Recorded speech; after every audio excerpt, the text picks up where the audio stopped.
Okay, I'm here with Max Blumenthal from the Gray Zone, and we're talking about vaccine mandates today and how they're going to jeopardize the healthcare system by firing 72,000 healthcare workers in New York just this week. So that they've already closed down, they're not allowed to give, they've closed down their neonatal places. They're not accepting people for giving birth at certain hospitals in New York already. So they're cutting services like crazy because they're firing people over the vaccine mandate. And this is a very interesting story from ABC 15. Watch this. It's louder than his car's stereo, and it's the sound Robert Edmonds can't get out of his head. Yes. Kind of sound? Yes. It's a constant high-pitched ring.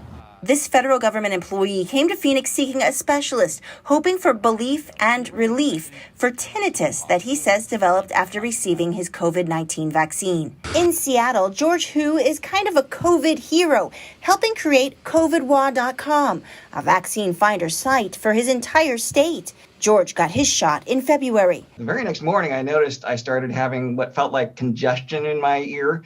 And then it got worse by the second day. And the third day, I literally couldn't hear anything out of it. A doctor prescribed steroids, and George's hearing returned, along with a ringing sound that persists to this day. What you're going to get from me is the radical, transparent, blunt truth. Mayo Clinic Dr. Greg Poland tries to dispel myths about the COVID vaccine. So that guy dispels myths about the COVID vaccine. Guess what happened? But he's not willing to discount a connection between the vaccine and tinnitus. Why?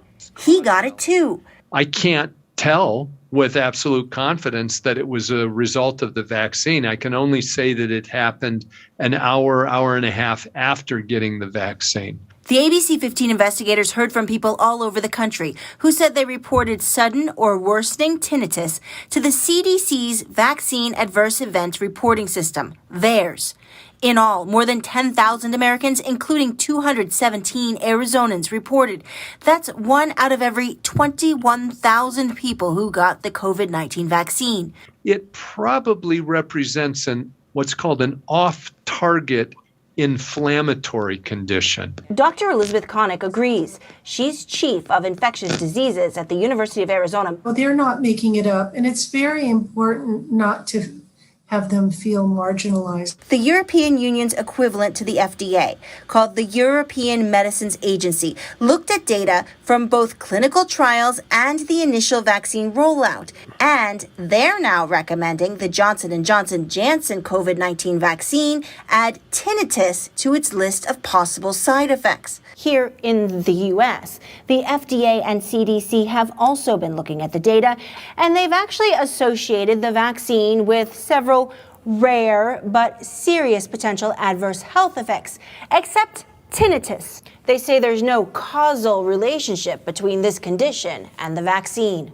Diving deeper, lots of things can cause tinnitus, including head injury, sinus congestion, stress, anxiety, autoimmune diseases, and high blood pressure. Plus, ear ringing conditions are so common. The CDC estimates nearly 15% of the general public, over 50 million Americans, experience some form of tinnitus. Some people spontaneously have hearing changes or have tinnitus or increase their tinnitus for a reason that we cannot explain. Dr. Susan Schmidt says you'd have to rule out everything else in order to link a patient's tinnitus to the vaccine. The post-vaccine tinnitus sufferers we spoke with sought medical care, but they said providers were reluctant to believe them and unsure about the best treatments.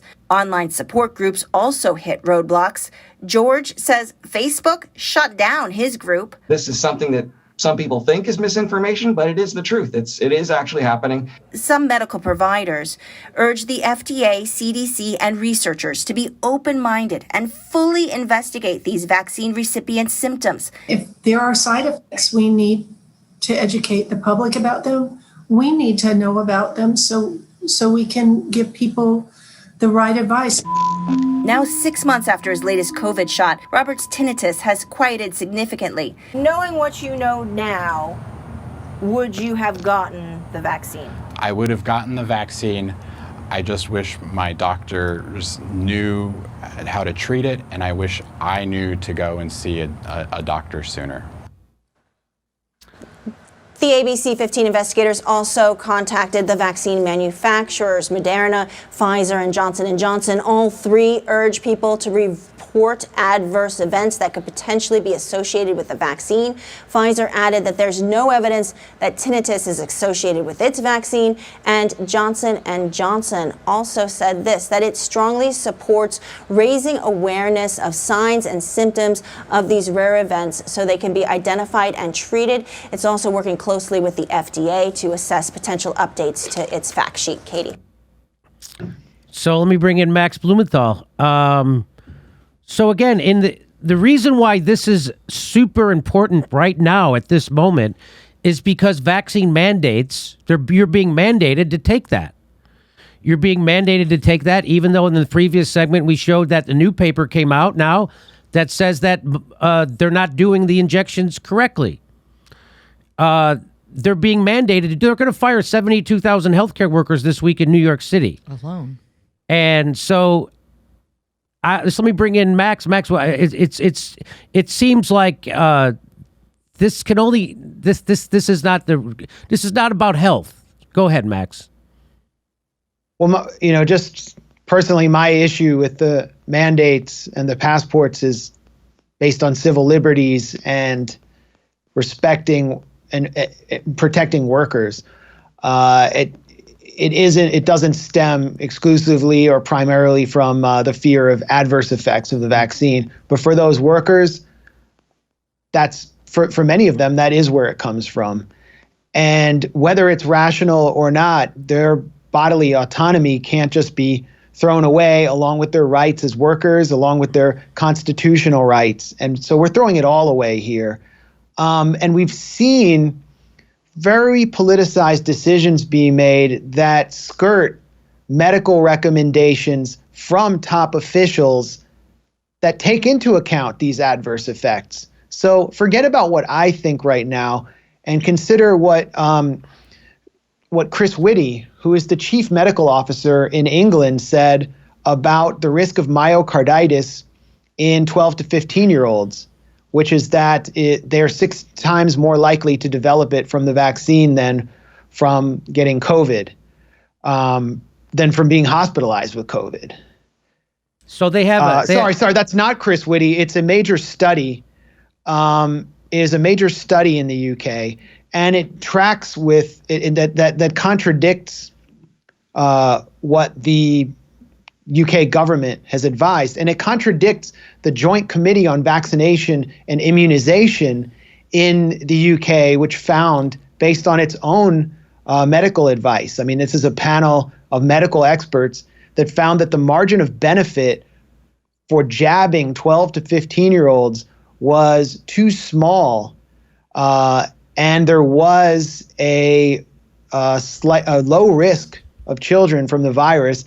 And there was new data on the risk of myocarditis, particularly in young boys, to consider. So they issued these findings, and the UK government just said, screw it, we're ignoring everything you're saying, and we're just going to go ahead and push these on young people. And you have the LAUSD, the LA Public School District, doing the same. The margin of benefit is too small, but they're going to just do it anyway. So what's guiding their agenda, and why aren't we considering these risks? I've spoken to parents in the LA school district. I've spoken to parents in the UK who have children of that age. I spoke to one parent who has a son who's 13, who's a distance runner. And he said, I don't want to take this risk with my son when he's perfectly healthy and has practically no risk from COVID. Why must I do this? My life has been thrown into crisis. I don't know if I can send him to school, and it means his life has been completely disrupted.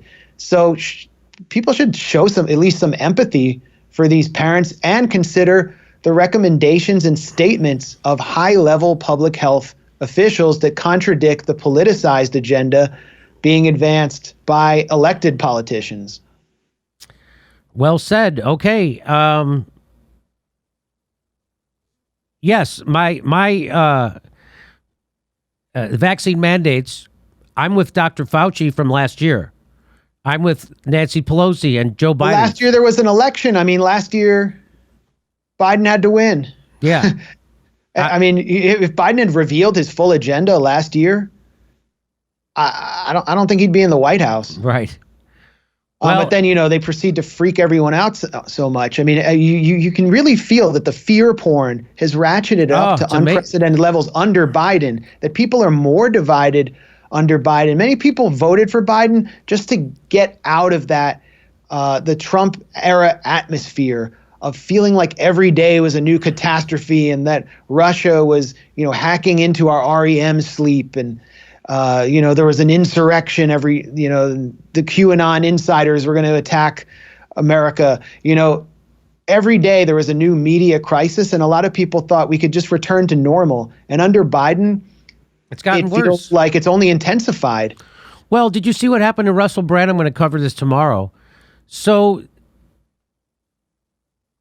Merrick Garland and the current Biden Justice Department has indicted Hillary Clinton's lawyer for lying and planting false conspiracies with the FBI, stories about Russia and the election.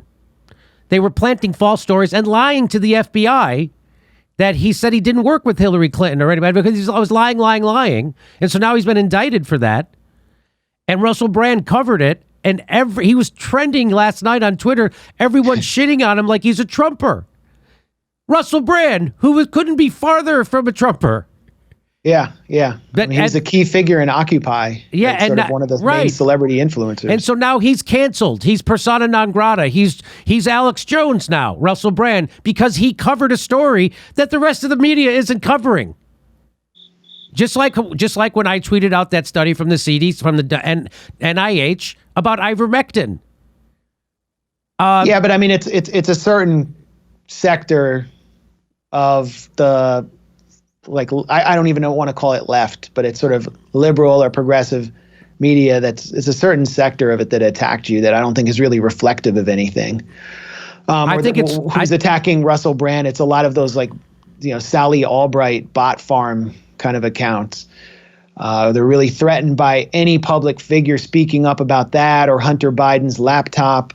The Hunter Biden story was deliberately buried. People were censored. Journalists were censored for trying to write about it. Glenn Greenwald couldn't write about it at The Intercept. And we were told that that story was Russian disinformation by like 100 former spooks. 100 former U.S. intelligence officers issued a letter claiming without any evidence at all it was Russian disinformation. And now we have accounts from, I think, a Politico journalist that it was real. Obviously, it's real. I mean, Hunter Biden sat on a lot of boards. He was on the Burisma board, which is a huge scandal. He was getting like $80,000 a month from some Ukrainian oligarch because of his dad's influence over Ukraine. That's right. To sit on the board of this natural gas company. He was also on the board of Amtrak. I don't know what expertise Hunter Biden has in choo-choo trains, but his dad he was Amtrak Joe. But the thing is, you never see any photos or pictures of Hunter Biden at any of these board meetings. The only pictures you see of him are like with a sex worker, and he always has his clothes off and like parts of him are blurred and he's smoking crack. Like, I can't find any pictures of Hunter Biden with his clothes on. And yet I'm told that this is all Russian disinformation. We're doing a live Jimmy Dore show in Sacramento, October 3rd. We just added a second show. Plus, we're doing stand-up comedy in Florida, in West Palm Beach, and Dania. And then we're going to Buffalo, Baltimore, Tempe, and Portland. Go to jimmydoorecomedy.com for a link for all our tickets.